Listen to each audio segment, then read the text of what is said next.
Halo teman-teman semua, kali ini kami akan menyampaikan hasil analisis novel Pulang by Leila Salika Chudori atau yang sering disebut dengan Leila S. Chudori. Nah, sebelum masuk ke analisis, ayo kita perkenalan dulu. Halo, namaku Arumi Adwa Hanuna Putri. Halo, nama aku Keisha Rani Rahil. Halo, nama aku Nisrina Hanifah.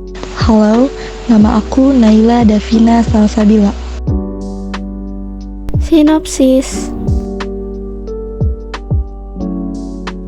Novel Pulang mengisahkan Dimas Surya, seorang jurnalistik Indonesia yang terpaksa hidup di pengasingan di Paris setelah peristiwa G30S 1965 karena dicap sebagai simpatisan komunis. Di Paris, Dimas membangun kehidupan baru, namun selalu merindukan tanah air yang tidak bisa ia kunjungi lagi. Anaknya yang bernama Lintang Utara tumbuh besar di Prancis dan memutuskan pergi ke Indonesia untuk menelusuri sejarah keluarganya yang tersembunyi.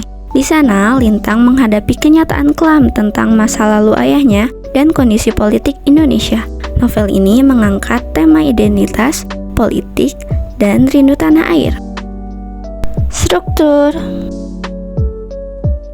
Pada bagian orientasi, novel Pulang berlatar belakang pada masa peristiwa politik di Indonesia pada tahun 1965 dan menggambarkan kehidupan tokoh utama Dimas Surya yang merupakan seorang jurnalistik dan ketiga temannya yang diasingkan ke Paris setelah terjadi tragedi G30 SPKI. Pengenalan peristiwa. Dimas dan teman-temannya tidak dapat kembali ke Indonesia karena dicap sebagai komunis. Mereka terpaksa pergi ke luar negeri sebagai buronan politik. Kepergian mereka awalnya bukan karena buronan politik, namun untuk memenuhi undangan konferensi wartawan. Menuju konflik. Di Paris, Dimas menjalani kehidupan di bawah bayang-bayang ketidakpastian tentang masa depan. Dimas selalu merindukan Indonesia, dan perasaan terasing ini semakin kuat karena situasi politik di tanah air yang tidak kunjung membaik. Hubungan Dimas dengan Viviane, seorang perempuan Prancis, juga mulai berkembang, namun tidak bisa menyembuhkan luka emosional Dimas yang terputus dari akarnya. Konflik. Konflik utama pada novel ini berkisar pada dua identitas, konfrontasi antara identitas mereka sebagai orang Indonesia yang terbuang dengan kenyataan hidup di negara asing menjadi konflik yang emosional antara mempertahankan hubungan dengan tanah air yang sudah berubah dan mencoba hidup di negara baru. Dimas menghadapi dilema antara nostalgia terhadap Indonesia dan realitas hidup di pengasingan. Konflik juga terjadi di antara generasi, terutama antara Dimas dan anaknya, Lintang, yang lahir dan besar di Prancis, sehingga memiliki pandangan yang berbeda tentang Indonesia. Klimaks. Klimaks terjadi ketika Lintang, anak Dimas, memutuskan untuk melakukan perjalanan ke Indonesia demi memahami identitasnya dan latar belakang politik keluarganya. Perjalanan Lintang ke Indonesia menjadi titik puncak cerita yang menggambarkan pertemuannya dengan sejarah keluarganya yang selama ini tersembunyi. Resolusi. Resolusi muncul ketika Lintang berhasil menemukan pemahaman tentang sejarah ayahnya dan bangsanya. Ia menghadapi kenyataan pahit sejarah Indonesia dan menemukan kedamaian dengan identitasnya yang terbelah antara Prancis dan Indonesia. Sementara itu, Dimas juga mulai menerima masa lalunya dan ketidakmampuannya untuk kembali ke Indonesia. Koda. Pada bagian akhir cerita atau koda novel Pulang menekankan mengenai penerimaan Dimas atas kenyataan hidupnya di pengasingan. Dia tetap tidak dapat kembali ke Indonesia, tetapi melalui anaknya Lintang, sebuah hubungan dengan tanah air tetap terjaga. Bagian ini menunjukkan adanya pemahaman dan penerimaan terhadap kehidupan di pengasingan, baik bagi Dimas maupun Lintang. Novel ini ditutup dengan arti makna pulang, yaitu tentang menemukan kedamaian di dalam diri sendiri. Selanjutnya, kita masuk di pembahasan mengenai kaidah kebahasan yang terdapat dalam novel Pulang karya Leila S. Chudori ini. Kaidah kebahasan yang pertama dimulai dari verba material. Verba material adalah verba yang menunjukkan perbuatan fisik atau suatu peristiwa. Penggunaan verba material dalam satu kalimat wajib disertai kehadiran pelaku atau orang yang melakukan perbuatan. Verba material di dalam novel Pulang ini terdapat beberapa contoh penggunaannya, di antaranya berjalan, melihat, masuk, menyapa, memesan, duduk, mengamati, berlalu lalang, mengeluarkan, menulis, dan masih banyak contoh penggunaan kata lainnya. Kaidah kebahasan yang kedua ada verba mental. Verba mental adalah jenis kata kerja yang mengungkapkan reaksi seseorang terhadap suatu perbuatan, pengalaman, atau keberadaan. Nah, dalam novel ini ditemukan beberapa contoh verba mental. Kata yang termasuk diantaranya mengingat, memutuskan, membayangkan, menyadari, merenungi, mengira, merasa, meyakini, berpikir, mencoba, dan memahami. Kalimat langsung. Kalimat langsung yaitu jenis kalimat yang berisikan kutipan ucapan atau pernyataan seseorang tanpa mengubahnya. Ciri kalimat langsung ditandai dengan kehadiran tanda petik dalam kalimatnya. Dalam novel Pulang, terdapat beberapa kutipan. Salah satunya, cengkih yang dihancurkan, kataku mencoba menekankan rasa rindu pada cengkih. Maksud dari penggunaan kataku di sini menjelaskan tentang tokoh aku yang mengatakan kalimat tersebut secara langsung. Contoh lainnya pada kutipan, jangan-jangan dia menyamar. Kata Rizjaf dengan suara dibuat berat dan misterius. Penambahan kalimat kata Rizjaf di akhir kutipan memberitahu kepada pembaca bahwa kalimat tersebut diucapkan secara langsung oleh tokoh bernama Rizjaf.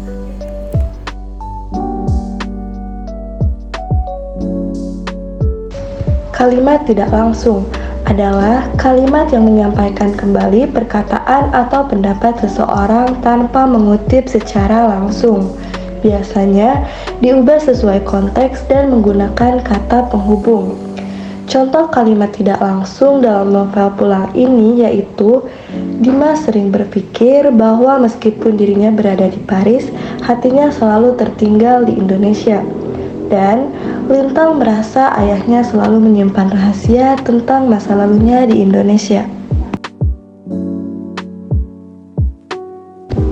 Selanjutnya, konjungsi temporal. Konjungsi temporal adalah kata hubung yang menunjukkan hubungan waktu antara dua peristiwa atau tindakan. Dalam novel Pulang ini terdapat beberapa contoh kata konjungsi temporal, yaitu ketika, sebelum, setelah, sambil, jika, saat, sebelum, sejak, begitu, dan ketika.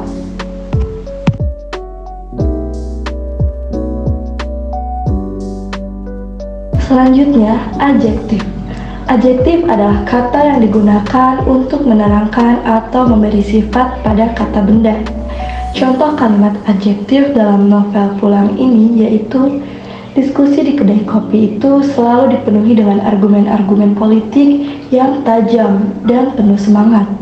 Dan meskipun hidup di negeri asing, ia selalu teguh memegang prinsip-prinsip yang dia pelajari sejak muda. Selanjutnya, makna kiasan. Makna kiasan adalah makna yang tidak merujuk pada arti sebenarnya dari kata atau frasa, melainkan digunakan secara simbolis atau metaforis untuk menyampaikan pesan tertentu. Contoh makna kiasan dalam novel Pulang ini yaitu kebenaran adalah bayangan yang selalu mengikuti kita, walaupun kita berusaha lari. Maksudnya adalah kebenaran akan selalu hadir dalam hidup kita, meskipun kita mencoba untuk menghindarinya. Dan kenangan adalah tamu tak diundang yang mengetuk pintu di saat kita tidak siap. Maksudnya adalah kenangan itu muncul di saat kita tidak siap untuk menghadapi atau mengingatnya kembali. Selanjutnya ada nilai-nilai. Nilai-nilai adalah prinsip atau standar yang dianggap penting dan dijadikan pedoman dalam perilaku, keputusan, dan interaksi sosial. Nilai ini dapat bersifat moral, etika, budaya, atau sosial, dan mencakup hal-hal seperti kejujuran, tanggung jawab, kerja keras, dan toleransi. Nilai nasionalisme. Indonesia bukan sekedar nama negara, ia adalah darah, nafas, dan jantungku. Dimanapun aku berada, aku tetap orang Indonesia. Kutipan ini memperlihatkan kecintaan tokoh terhadap Indonesia meskipun berada di luar negeri. Rasa nasionalisme yang kuat ini tidak bisa dihapus, meskipun mereka hidup dalam situasi yang tidak memungkinkan untuk kembali ke tanah air. Nilai sosial atau kemanusiaan. Bagiku, Indonesia adalah tanah air, dan di sanalah aku lahir. Tapi Prancis, inilah tempat yang memberiku kehidupan. Kutipan ini menunjukkan dilema identitas yang dialami oleh para tokoh yang hidup dalam pengasingan politik di luar negeri. Adanya konflik batin antara kecintaan mereka pada tanah air Indonesia dan kenyataan bahwa mereka tidak bisa pulang karena kondisi politik yang memaksa mereka hidup di pengasingan. Nilai perjuangan. Tidak ada jalan kembali bagi mereka yang sudah memilih untuk menolak diam. Kutipan ini mencerminkan perjuangan tokoh-tokoh yang menolak tunduk pada rezim yang menindas dan memilih untuk berbicara dan melawan ketidakadilan. Meskipun harus menanggung konsekuensi berat, termasuk pengasingan dan perpisahan dari keluarga. Nilai cinta dan kesetiaan. Cinta tidak mengenal batas, tempat, atau waktu. Ia tumbuh dimanapun kita berada, bahkan dalam keterasingan. Kutipan ini menunjukkan bagaimana cinta dan kesetiaan tetap ada meskipun para tokoh berada dalam situasi sulit dan penuh keterasingan. Cinta menjadi sumber kekuatan dalam menghadapi kesulitan hidup di pengasingan. Nah, itu dia pemaparan hasil analisis novel Pulang karya Laila S. Chudori. Sekian dan terima kasih.